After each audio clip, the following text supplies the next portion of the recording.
friendly reminder that these roundtables are really intended to be times to uh, connect and chat with all of your colleagues. It's a little bit easier to do that when you have your cameras on. So if you are comfortable, even if you're eating lunch, that's okay. I'm pulling my lunch out soon. It will be, you can't even see it, but um, and I'll be snacking as we go. But yeah, feel free to turn your cameras on. It's going to be a really low-key, open discussion today. As we are getting started here too, Chad, just loving the beautiful day, ready to learn something. I love that attitude. This is great. Chad, where are you located? Not you, Chad, Camilla.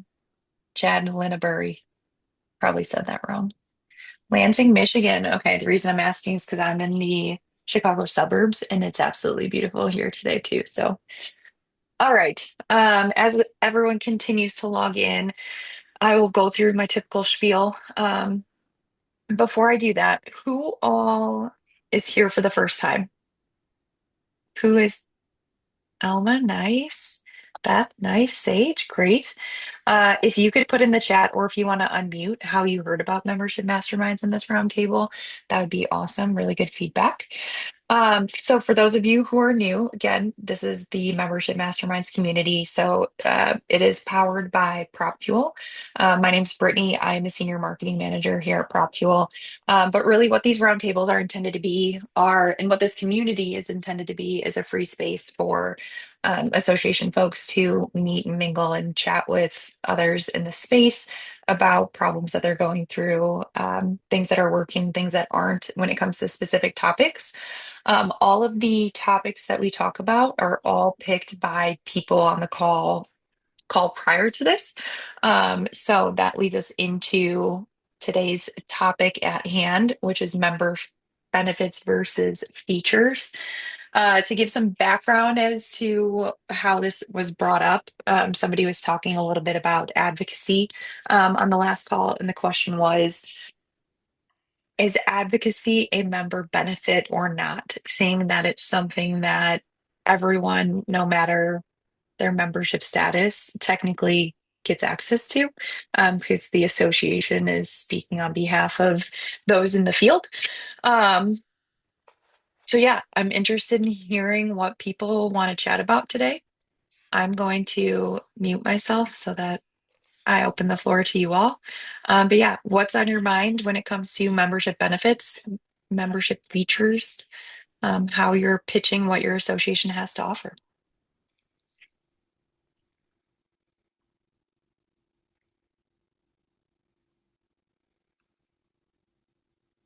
I'll start, Brittany. Anyone? This is All Rob. right, thanks, Rob. Citation Jet Pilots. It's an owner-pilot association. Um, and we just did a survey of our members, and we're kind of getting to this subject right now. And there's some telling tales where we think something is a benefit or a feature, and we're measuring engagement, not to go back from our last topic, but um, we think forums for our members are we're kind of measuring engagement through forums, and also that's a benefit and a feature of being of our website and a benefit of being a member. What we've noticed is we just transitioned to a new website platform, and it's been about 2.5 months, and we have 64% of our members have logged into the new website. So that combined with some of the survey results is basically telling me that I've got over 40% of the folks who don't see our website or that forum as a benefit or a feature. And so I think that what we're trying to dive into is what if they don't find that as a benefit, what is important for them. Some of them just sign up for the discounts, and that's okay. So I guess for the decision piece from myself as management is where do you expend the resources and the bandwidth to improve on those benefits and what's important. What I'm finding just on the surface so far is that it is dependent. We have some different sectors of our membership where each one of those sectors finds a feature or it finds one of our features as a benefit. And so I guess the question is, where do you expend the resources? Where do you want to grow? And that's kind of what what we're kind of dealing with right now.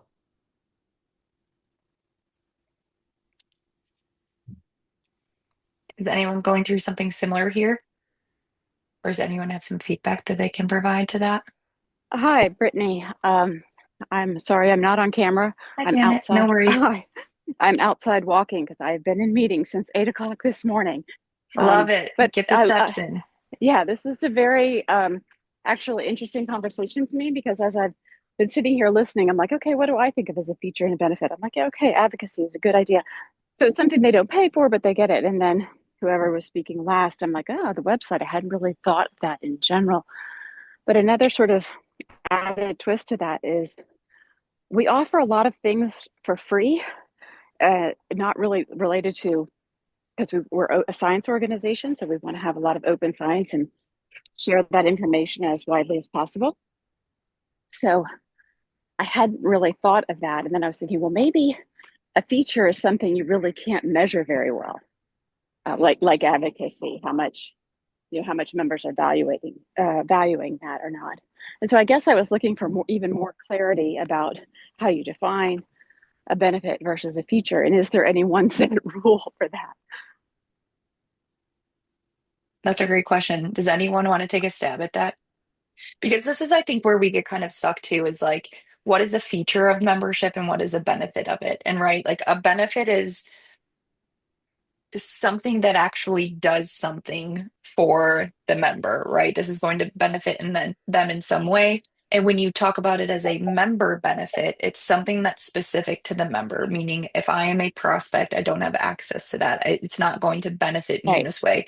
So if you've got like the open access journal, yes, that's a feature of the association and it is a benefit to members, but it's also a benefit to everyone else in the community.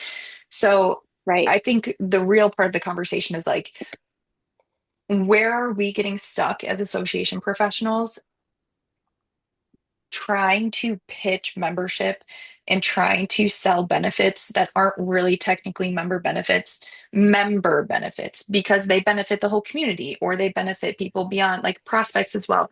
What's the selling point for a prospect to join? And I think this conversation is really more so like challenging us to think a little bit differently about how we are pitching membership. So if we're doing the thing where we're sending out a prospect email and we've got, oh, here are all the benefits of membership, and it's things that really are accessible to all or can be purchased elsewhere or whatever it may be, then it's like, what is actually the value of membership? What is the value of this person joining? So maybe the benefit is like access to a community where you can get answers directly from peers because you can't get that outside of this membership. Um, People that aren't paying their dues can't jump in on this community. Rob, when you were talking about your website and the feature and the versus the benefits there, um, was it the community in your website or was it the website as a whole? So in order to have access to those forums, it is behind, you have to log in. So all of Okay. that is for our members. But we have 18 plus years worth of data, and we have 350,000 posts. And so Hmm. now we just transition to a platform where we can use AI. So if somebody's searching for something, for example, so with our group of owner pilots, they can say, hey, I'm looking for this part or this went wrong. It'll come up in all those replies. So it's members helping members, and they really find value in that. And then folks would jump in. So, they're shortcutting a lot of data by getting somebody else has experienced that, or maybe somebody, can provide a suggestion for them. Okay. Jordana, do you mind if I call on you? Do you want to speak to what you had put in the chat, just in case people hadn't caught that? Yeah, absolutely. So we actually have a strategy team that we're running right now that's kind of talking about this. Our membership association is structured a little bit differently, whereas something that maybe probably rests with a lot of you all in terms of your membership department at our association, and I work with National Honor Society, it's kind of split. So there's like membership from an operational standpoint, and then there's membership from an engagement. Um, us on the operational side have all been in the association space. engagement people are like former teachers and principals. And so we've been trying to make this distinction between features versus benefits or resources versus benefits, right? And so what I shared in the chat is that we are really talking about how a feature is what something is and the benefit is what it means to our members. So the example I gave is we have an advisor, or NHS as a brand, right, is the feature. Like people recognize National Honor Society, people have kids in it. Maybe you were in it when you were in high school. And the benefit to a member, and our members are technically the principals and advisors, is that their students are going to gain a credential that's recognizable by colleges and it's a tangible value for that student's record. So those are kind of how we have been framing it, to kind of help those who maybe don't have a better or kind of really strong grasp on how to delineate those things. Or, for example, we have an advisor online community, and so that's our feature. We use that as the feature, and then the benefit of it is the way we talk about is that now the benefit is that you're connected to this national network of peers and you're never troubleshooting your work alone. So that's kind of how we've marketed sort of features versus benefits, versus using the advisor online community or talking about the advisor online community as the benefit. We talk about it as the feature, and the benefit is what you get out of it.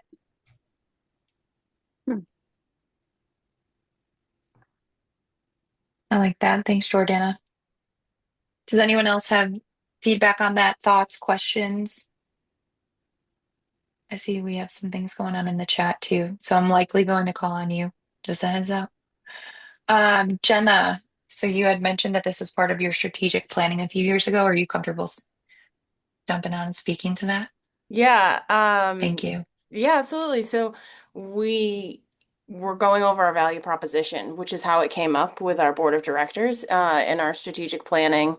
Um, and it was like, well, what's a feature? What's the benefit? And same thing. The features are, what you get as part of your membership.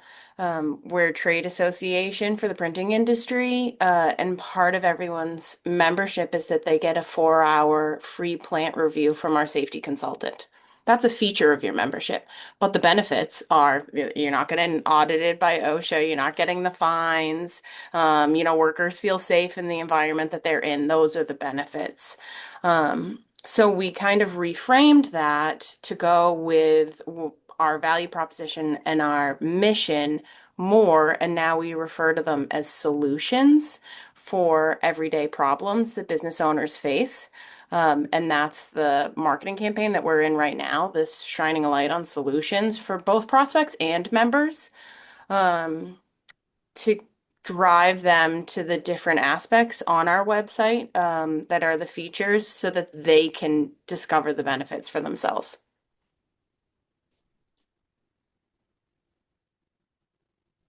Love it. Chad, you had also made a comment in here. Can I call on you for that? Chad Linnebury? Chad L. Yeah, hopefully my mic is working today.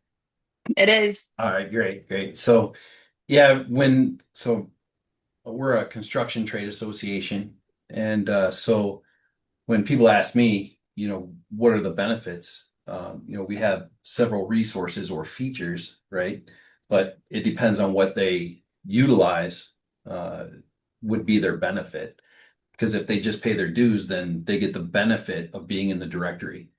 But if they use safety services or workforce development or come to the networking events, then they get the benefits of building relationships and all that. And so that's the way I see it as far as features or resources versus benefits. The benefit is a byproduct of utilizing the features. The feature, the resource. I like that. I think that's a good way of summarizing kind of the common themes that are coming up here too. To me, it sounds like what we're focusing on is the idea that a feature of membership is a thing, right? So it's like access to resources is a feature. The benefit is how you're utilizing those resources, or if they're just specific to you, or again, like Jordana was saying, like how that benefits the member, what that means to them. So I'm wondering, as we talk through all this too, I'm wondering if we're almost getting like are we overcomplicating things for ourselves? Meaning like, is it less about defining a benefit versus a feature? Is it less about the definition of what a feature is versus what a benefit is, and more about challenging ourselves to reconsider um, just how we're positioning certain things to prospects and our members? Meaning, like, thinking a little bit harder about when we're pitching membership and we're speaking to prospects and trying to get them to join, can we dig a little bit deeper than the standard? One of the benefits is access to this journal, or access to these resources, or access to this community. Can we phrase it in a way that's like, um, the ability to connect with 20,000 other members, or 20,000 other individuals going through the same thing as you, to bounce ideas off of or get help when you need it? Um, Curious to hear all of your thoughts on that. Like, are we overcomplicating this for ourselves? Is it really just like kind of shifting how we're talking about what our association does for people? Is that what this comes down to? Brittany, I don't have an answer for that, but I think my question my question would be, what does it matter? In other words, the big picture here, does it matter? Does it matter if there is a difference between a feature or benefit? What's the so what about it? Because what would we do differently, and what would the prospective members or members receive differently? You know what I mean? Defining that, okay, one person Yeah. says potato, one says potato, like what's the big picture? Yeah. Feel like we almost should have started with this. Kyle, I'll get to you in just one second. Um, if everyone could put in the chat the reason they came to the call today, like help me understand what problem you're trying to solve, or kind of where the hiccup is, um, what attracted you about this topic. And I'm going to go through those. Justin, I love that you love doing these calls. You just like to hang out with everybody. Same. But I am curious, like you all are here for a reason. Whether it be the topic resonated with you, you just wanted a chance to connect with people. And if that's the case, like just depending on what people are here for and what problems we're trying to solve or what we're trying to accomplish within this hour, that's going to provide some good input. Kai, I lost you. I'm here. Okay. All right, you had your Uh, hand raised. Take it I away. did. What Rob said I thought was really interesting. Does it matter if there's a distinction between a benefit and a feature? And before this call, I might have said no, but the way that y'all are thinking about the benefit is what you get when you use a resource or a feature has sort of shifted that a little bit for me. Because what I am thinking now is we offer a lot of features to our various member types. But if all of our features are about, let's say, education for young rheumatologists, then there are no benefits to joining if you're retired, right? Because all of the features don't work for you. You don't get that sort of feedback. Um, so I think that's an interesting perspective to think about. Is there a difference between what you provide and what is actually used by people? And could we be targeting differently based on that difference?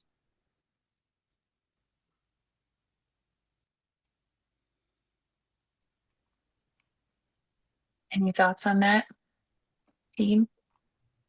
I agree with that. I think there are important distinctions, right? For me, I think features describe what exists and benefits explain why it matters. So I think when we're marketing to prospective members, or even if we're trying to renew our current members, I think if my message leads with the feature, people are going to sort of skim right past it. Whereas I think if I lead with a benefit, like, why does this matter to you?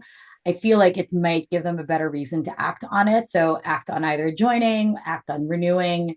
So we've tried, or at least I'm working with my team right now, as I sort of mentioned in the chat, like we're trying to be a little bit more cohesive and collaborative with these sort of two membership entities within my association. And we're trying to shift how our marketing talks about our member benefits, whether it's for an acquisition campaign or for our renewals. And that's how we've been trying to lead with why it matters rather than this exists, and seeing if that framing gets people to actually like read and take action versus maybe skim past, a general recruitment or renewal email.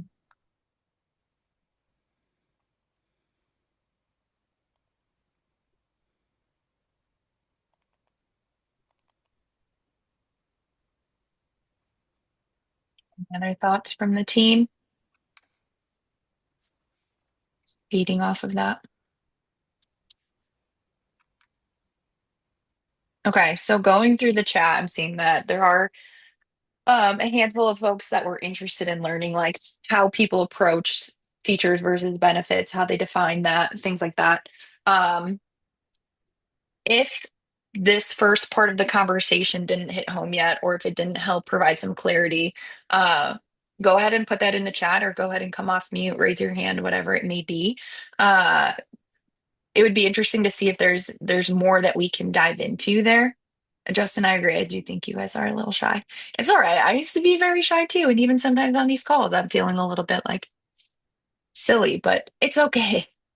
Guys, help me feel a little less silly by participating. Do it for me. Um, the Some of the other comments that were in here were essentially, I want to learn a little bit more about how to better communicate the benefits, how to develop better messaging around what we offer members. I'm curious to know when you do you feel like your communications these days are still relatively broad in the sense of when we're pitching our benefits, we are talking about high level things that if I were to take a recruitment email of your associations, or if I were to take a pitch of your associations and you're at the AMA and we were to take out the organization's name and like member type and we were to throw it into an email from ENA, would it sound the same or similar enough to where it doesn't really differentiate your organization from another association? Um, does anyone feel like they're in that spot right now where they're like, we have all these things and benefits that we have to offer, but everything just sounds so generic because we don't know how to speak to it? I mean, yeah, a little bit. All right, Justin, here we go. Where, Um, I mean, we offer discounts for conference and CE. We offer like certain student resources, but part of the problem is that they're just things that students are looking for that we just can't offer. A lot of them come looking for preceptors, and we can't help them with that. We have to have the local chapter help them out with that, and then a lot of chapters just don't respond or can't do it, and then they get upset and they leave. But it's really on the schools really more to provide the preceptor than it is for the association. Um, and we just it's hard to get around that. So it's a problem that we know exists, but we can't. It's also one we can't resolve either. Mhm. I'm interested in hearing how are you guys currently learning what your members care about, what benefits they're using, and what ones they aren't. Like, are you all taking a moment each year or every now and again to evaluate what's being used within your membership? Go ahead, Yeah, Emma. thank you. Yeah, we actually use prop fuels to send out messages and say which we just actually did this recently. We started our renewal period earlier this year, and we wanted to really understand what our members are utilizing, what where and just to clarify between benefit and featured, I've never used featured. I always use benefit. Like these are your benefits. So it was really interesting to hear everyone else talk about features and what that entails and what that means. But we did send out an email to through Prop Fuel to our membership, just asking, and we try to do that on an annual basis because we do want to understand what not only do we want to understand what they use the most, but also remind them of these benefits that we do have to offer. And so it's kind of something that we can do for both, where we are able to explain to them, these are your benefits. Of all these benefits, which ones do you actually use? And it kind of reminds them to please go check out the rest of the benefits that you could utilize. So it is helpful in that way. Thanks, Emma. That's good feedback. Yeah, I agree. And once you have that data, again, you can then best allocate the resources towards those benefits, features, value propositions, whatever you want to call it, that are most likely to be used. But we find that a lot too. We spend so much time, and we think we have all of these great benefits. Come to find out in talking to members that they're unaware, and so we try to communicate it in a newsletter, on the website, in all sorts of ways. And I think what we learn is, regardless of all that, you can't over communicate enough, because people just simply won't know about it, no matter how much you try. So you can always share those benefits. Mhm. Yeah, and it's interesting too to get feedback, because that also opens the door for opportunity to learn about what people aren't using. If you're investing all this time, money, resources into things that people aren't even using, can you shift that time, money, any of those resources elsewhere? And it should be something that can help you get more ideas as to like where there might be a gap, how you can be even more competitive in today's ever evolving landscape, like how you can be more competitive when it comes to other things that are grabbing the attention of your members so that you still stand out. Melissa, go ahead. Yeah, just similar to Justin's comment, in that like what our members frequently ask for is actually not under kind of our purview. Similar, it falls under our chapters, for example, or like more at a local level. We're a national organization, but the things they're asking for, it's to do with the provincial government, for example. So and we may not be able to solve that for them, right? It doesn't sit in our mandate, or it's just not what we can do. But yeah, I think what everybody else has pointed out, then maybe let's highlight what we do for them and get input on if that's what they want, if that's what they're using, and drive more resources into that. There's no sense in kind of going down a road that that you can't address. However, the other piece is there an opportunity for partnerships, or to strengthen partnerships with those chapters? And just getting the proper information of where they can get that, right? So can you at least, send them to the right place, or connect them with the right, yeah, and I think Justin's just putting in here too, it's hard to get the chapters to contribute to. So yeah, like sometimes if that's a bit of a lost cause and it really does sit with them and they're not providing good member benefit, that's a bit of a different conversation. But it's focusing on what you can control. And we offer a lot of things. So I think we are also going through that stage of refining and focusing. We don't need to be everything to everybody with 45,000 members. You're not going to be able to please them all, but what do you do really well, and how can you continue um to to repeat that message and get that message out there to as many as possible. But it is frustrating, and I am in a similar situation with Justin, where what they really want we can't do. Hi, It's Brittany. interesting. Oh, sorry, go I'm ahead. sorry. I don't have a hands up thing on my phone for whatever reason. All But good. Chad, you're up next too. Sorry. Go ahead, Janet. I really like that conversation, because we are asking in our engagement campaign, are you interested in this benefit, this benefit, and this benefit? So they said they answers that, and it goes to a landing page, whatever. And then we ask in our exit survey, how highly would you rate these benefits? But by this point, they're leaving. Right? I mean, we hope to get a few of them back, but essentially they're leaving. And they always rate them very high, right? But I think now I'm not going to ask it quite the same way, but ask which ones are you in fact participating in the engagement survey? Because that will be a better indication of how valuable it is to members. So, it's fantastic, because then there's a concrete takeaway from this meeting for me to put into action right as I go back. Yeah, good. I'm glad you're getting some concrete takeaways. Chad, go ahead. Yeah, I'd also say, well, just using prop fuel has forced us to think about specializing our language as to how we talk to different segments. So that's been really good just to get us thinking about that. But I would also, going back to the question about like, is our website copy or whatever, is it kind of too broad or is it general enough or it doesn't stand out for your particular brand? I've also found it really important to lean on our subject matter experts. So I work for the Emergency Nurses Association. I'm not an emergency nurse, so I can write stuff, up to a certain point related to emergency nursing, but there's a ceiling for that for me. But when I bring in the nurses who work on staff, who are actively nurses and know all this stuff, and they can get really specific, and it depends on the context what it's for. But I really lean on them um, to get those specific scenarios and to talk like a nurse would, or talk about the things that she knows are important to nurses because she is a nurse and she's also a member. So I've found that really valuable when we're talking about like just getting down to the language of what we use on our website and profile campaigns and so on. So and obviously that'll differ between associations what that looks like, but yeah, that's been really important. Just thinking about the whole, benefits and features and all that.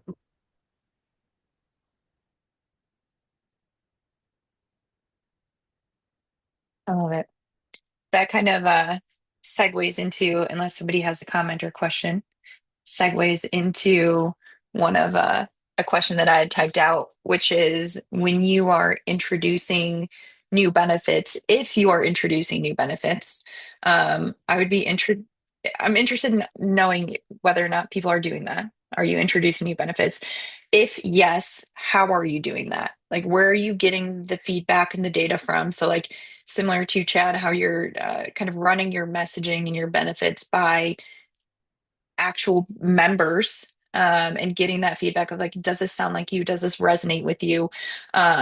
Curious if anyone else is doing that. And when you guys are coming up with new benefits or features or whatever it may be, however we're defining these things that we're offering our members, um, or is it the association coming up with it from conversations with members? Is it something that you had identified as a gap in the field or the space? And so you're launching this thinking that it's maybe something that could benefit the members? Like, I'm curious to know, A, if people are launching new benefits, and B, if so, how are you doing that? Where are you getting that information from? Go ahead, Harry. Hi, Brody. Hi. Yeah, I'm with PMPA, the Precision Machine Products Association. We recently just launched 4 new affinity partners. And the way we got to adding 4 at once, it was kind of interesting. Some of the affinity partners approach us directly. Others were recommended through our board of directors. So we actually have an RFP process they had to go through that was submitted, and the board reviewed and voted yay or nay. We ended up with 4 that we just added on board, and launching those and getting the word out to our members. We utilize our weekly newsletter. Then we did a direct email out to members. Then over the course of 4 weeks, we did standalone emails directly to members featuring one of the new partners, and then also supplemented that with a social media post on Facebook and LinkedIn. So, and the affinity partners that were brought to us by actual members, it's almost like they've already been vetted. They're currently working with them. They see value, and that value that can be taken advantage of by our other member companies as well. So That's awesome. Yeah, I feel like when you're hearing directly from the members of these things, then it truly feels like a benefit to them, right? Because they're giving you this feedback. They feel like they're being heard as they share who they're working with, what they're working on. Um, and then yeah, if you can offer that affinity program with the partners that they utilize already, that's great. yeah. Anyone else have thoughts on that, feedback on that? Well, just in terms of like how to market when introducing new things, the FOMO seems to work really well, right? Like 4,000 of your, colleagues are in here talking about this or doing this. Come and join them, right? And it's like, oh, what are they doing in there? What's this little secret society? But that little bit of either competition or yeah, just you want to be in with the crew, the FOMO kind of yeah, just helps. Especially obviously if it's something that's being used very often. So like we have our basically like our communities, our member interest groups. So online communities. I think there's about 5,000 members in there. So saying like, hey, 5,000 of your members are talking about this and connecting with each other doing this, come and join them. So never underestimate the power of FOMO. Yeah, we lucked out too. We actually launched them in conjunction with one of our conferences. So we had all four partners at the conference with the tabletop and gave them announcements during the general sessions. So members had the opportunity to meet them face to face and start working on building those connections and relationships. So yeah, if you're going to launch something, to try to coordinate it around a meeting or an event where you're going to have a solid chunk of your members in attendance, I think that can be very helpful. Jessica, you had raised your hand subtly. Yeah. So I'm with the California Restaurant Association, and we have our partner discovery program where we have our board members and some of our members actually vet and go through an interview process with anybody that we expect to want to be a partner of the CRA. And throughout the year, we receive communications from our members. We put out surveys about wants and needs. We have our territory managers, which have conversations with prospects and members about their wants and their needs. And then as things start funneling back to us, we try to determine the holes that we're missing and where we can fill them. And so after that, and we find some potential partners and they go through this process, we have a full onboarding system with them because some of our partners, since we support statewide, we do anywhere from the small mom and pop, one location, up to the National Restaurant Association, which is your chains, your Starbucks. And so with these partners, we say, okay, where do you best fit? What are the keywords that you're looking for? What do your sales reps listen to when somebody comes to you and starts talking to you about a pain point? So we're kind of aware of what we should be looking for as we talk to our membership or as we talk to our prospects. And we launched our cost analysis program for profitability last year. And so it's where they come in, they do a review of your books, they check your vendors, and they see where they can find you money. And we've discovered that it's the word of mouth. It's saying, you know what, it's okay to have somebody come in and look at your books to find this because everybody's supposed to be the expert and supposed to be saving money, have the most up-to-date contracts, but that doesn't always happen. And usually when we onboard those partners, we make sure that at least 3 or 4 of our board members or members can participate with them up front. So we start to see if there's any pitfalls or if there's any like where they support 1 to 4 locations versus the 10 to 15. And then all of our communication is wrapped around that. The feature is you go through this process, you do the cost analysis, they review your vendor invoices. The benefit is at the end of the day, you're saving 3,000 to 25,000 annually on whatever cost category you're in. And so now we're building out those testimonials and getting those in front of people because we find word of mouth is easy because nobody wants anybody to come look at your books. And if they say, oh, a Lethan Ladle, which is a soup in San Francisco, says they came in, they did amazing work, and we're saving money, more people are willing to kind of follow and reach out based upon that.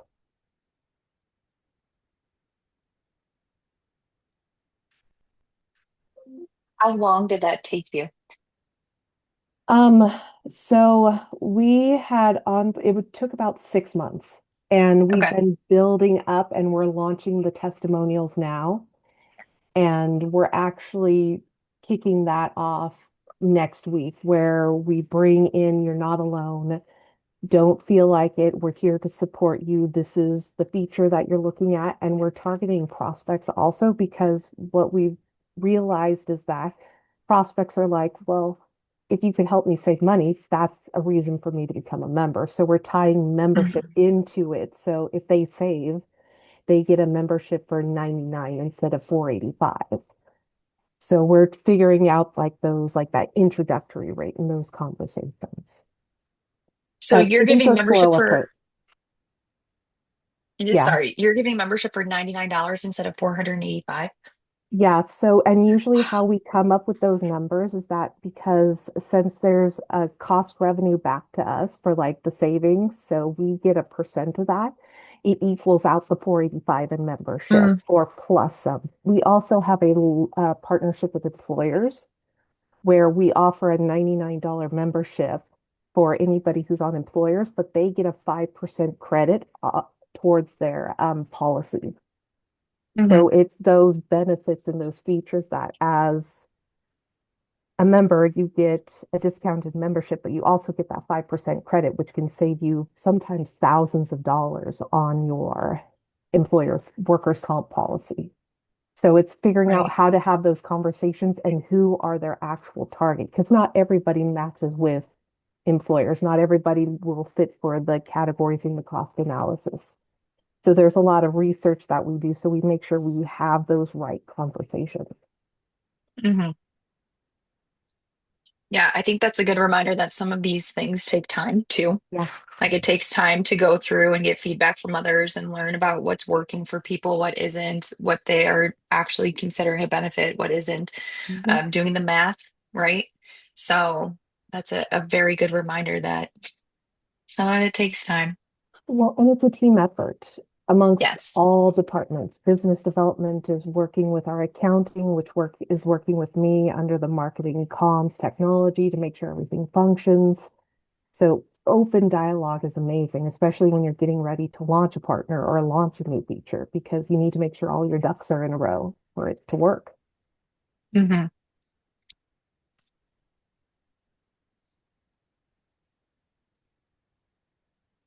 All right, my friends. What else is top of mind? Is there a pressing question, comment, concern in regard to membership benefits that you all want to talk through? Do we want to bring up advocacy or anything of that sort? How people are approaching that as a potentially touting that as a benefit versus um, a key point on.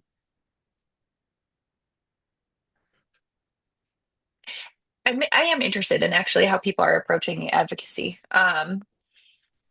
Because it still could be a member benefit if there's a certain level of participation that like only members have access to.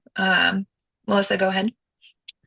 Similar to the conversation we were having earlier, so advocacy really, we find sits with specific organizations, right? So again, we're a physician organization, national. I'm in Canada, so when I say provincial or national, provinces are obviously the same as states. Like for example, advocacy, like all of the funding, for example, for how physicians are paid is done at the provincial level. So us at a national level, there's not much we can do to influence that, but obviously that's very important to members, right? So their union does that. So we would not go in and be the one to advocate for, fair pay. Obviously, our physicians deserve it, but that really sits with your union. So it's just, I guess, understanding who has that influence. And we have found, like our members have, in our surveys, have said that, advocacy isn't not what or is not what they expect from us. Because again, they want it, at the level where it can have more impact. So I guess it's, do you have the ability to make an impact with advocacy in what you do? And if you do, again, it has to be tangible, right? So we got our members such and such out of advocacy. You have to be able to show it. Just general kind of, we're out there fighting for you. It's hard. Members want anything tangible. So just coming back to that whole question, is advocacy a member feature or benefit? I think you'd said it earlier, Brittany, that like advocacy benefits everybody. So if you're a physician, but you're a member with us or not, advocacy benefits, all physicians. So it's hard to sell that. And I think like we've talked about too, members want tangible. So those discounts, the program that the previous speaker was just talking about, like advocacy is hard to pinpoint as a tangible, I find. Yeah. I I like the idea of the tangible thing. It's a lot easier for it to feel like a benefit if you can hold on to something. Um, Jordan, I see your hand. You're up next. Um, the other thing that it comes to mind is somebody in a webinar yesterday had mentioned the actually there's limited time. Jordana, you go ahead, and then I'll give my Oh, spiel. no, I was just gonna just sort of agree with what Melissa was saying, right? Is that we sort of have a test of what we use for a lot of things. It's like, can every member access it? And does it produce a result that they could get without membership? Is how we approach advocacy, at least with us. For us, um, we look at it more as an aspirational incentive and not so much a benefit, because most members won't get to experience advocacy, right? Like we don't have our members giving testimony as necessarily, like we have very select people that we select who get to show up on the Hill for federal advocacy days, submit testimonies, or be part of a voice initiative. But it's not accessible to all of our members, but they then get to benefit from the outcome of that. So we don't really build our value proposition around advocacy. It motivates some of our members, but it doesn't really carry a recruitment or retention message just because it's not something that really applies universally. Again, back to that tangible piece, right? Like we don't have an opportunity for any member to come and do an advocacy day with us. So it's more of us sort of lobbying on behalf of education broadly, and it becomes more of an organizational value for us than a member benefit. And frankly, anybody who's in public education or is doing anything around student voice, it produces the result that they could access even without being part of us. So I never use it as a recruitment or even a retention tool. It's more of just like something that is a nice to have for us.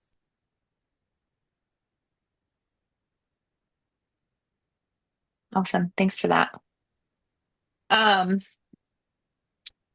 I think so. One of the things that came up on a webinar I was on yesterday was this idea of if you ask members, the sphere of asking members what they want, or if you're offering or doing enough, that if they come back with a suggestion or an ask that your association can't do, um, would that hurt the relationship? Meaning, like, then you're sitting here saying, like, I can't really direct you to this thing that you're looking for because we don't do it or we can't offer it. And this kind of ties into where my head is going with the advocacy thing, where Melissa, you had mentioned that it's not necessarily a member benefit. And this is something we've talked about because it's open to everybody, right? But like, what if we challenged ourselves? And maybe this is the whole exercise for communications that we're doing across the board. How can we look at or phrase things differently? Um, so, yes, advocacy is something accessible to everybody. Now, the question is, how does membership support the advocacy that your organization is doing? And if you look at it from that lens, is there a different approach that you can take to pitching this feature benefit thing that you do for the entire community that you guys are serving, that could make membership feel a little bit more enticing or make it feel like a benefit to the member? So maybe it's just phrasing it like, okay, so we advocate on your behalf. Instead of doing that, it would be we your you directly influence the number of people we have that are standing up for XYZ when it comes to these policies. I also think the key thing here, so the advocacy is just like one example, right? So it's like tying that into any other benefits you have, whether it be journals, online learning, um, events that you host, annual meetings, things like that. I think the other piece of it is really understanding, giving yourself an opportunity to understand what people are looking for, because the benefit to what I might consider to be a benefit, Rob might consider to be just like an unappealing thing that the association offers, right? So if you have an opportunity to check with people, gauge that interest from them, essentially like what they see valuable in your association, then you can focus on the pitch from there. So you don't have to spend time rephrasing advocacy if you're doing these check-ins and you're finding out that nobody mentions advocacy is an important thing to them, or that they're even thinking about that right now because there are other priorities that they have. So that's also one way to think about how you're approaching these benefits. Justin, I see you. I took a webinar last year, and he made a really big point about saying that advocacy is actually not a member benefit. And the reason why is because regardless of whether or not the person's a member of the association, if you're advocating and whatever you're advocating for happens, they benefit. Um, so it kind of shaped my mindset more towards that.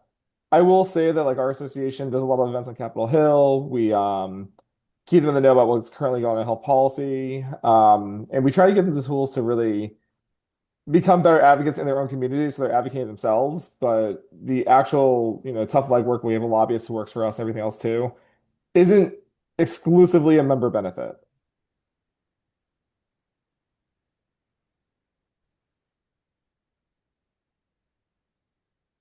Mic drop.